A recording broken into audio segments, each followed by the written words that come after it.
Hey folks, welcome to the Architecture Battle Arena.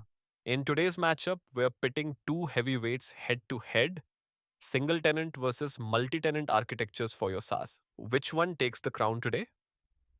Let's dive in and find out. Let's set up the workload now. We have a pool of clients generating exactly 10,000 requests every single second. And we'll direct that traffic to both architectures simultaneously, same traffic, same conditions, so we can directly compare their performance side by side. Round 1, latency. In a single tenant setup, each customer has dedicated resources, no sharing, no contention, so P99 latency remains stable at 50 milliseconds. Multi-tenant environments share compute and storage across tenants. When a neighbor runs a heavy workload, it causes resource contention, known as noisy neighbors, driving P99 latency up to 200 milliseconds. For this first round, single tenant clearly wins on latency. Round 2 focuses on scaling. Suddenly, traffic spikes to 100,000 requests per second.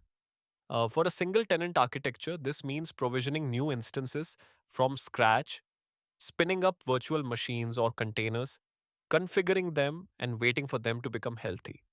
That process can take minutes or even hours. On the other hand, multi tenant already has a shared resource pool ready to absorb the load instantly with no provisioning delays.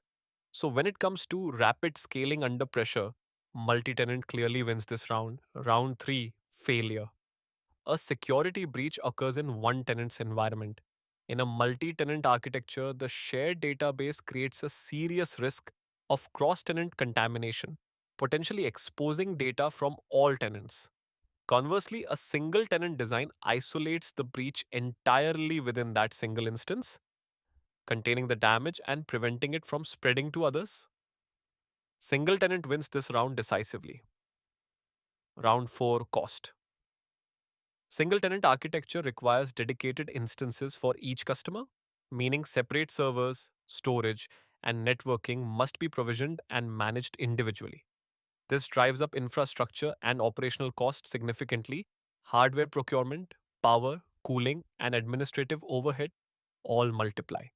In contrast, multi tenant platforms share these resources efficiently across many tenants, spreading the fixed cost and reducing per tenant expenses dramatically through economies of scale. Multi tenant decisively wins the cost round. It's a tie. Both architectures scored 2 rounds each. Single tenant wins on latency and isolation critical for applications that demand low response times and strong data separation. Multi tenant wins on scaling and cost, ideal for rapidly growing workloads and tight budgets. The best choice depends on your priorities. Choose single tenant when isolation, compliance, and consistent latency are critical for workloads that demand dedicated resources and strict regulatory requirements. Choose multi tenant when efficiency, cost savings, and rapid scaling matter most for environments where maximizing resource utilization and minimizing overhead is key.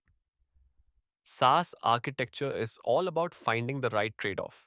If you enjoyed this battle, subscribe to Saturn Leap for more system design comparisons, best practices for system design.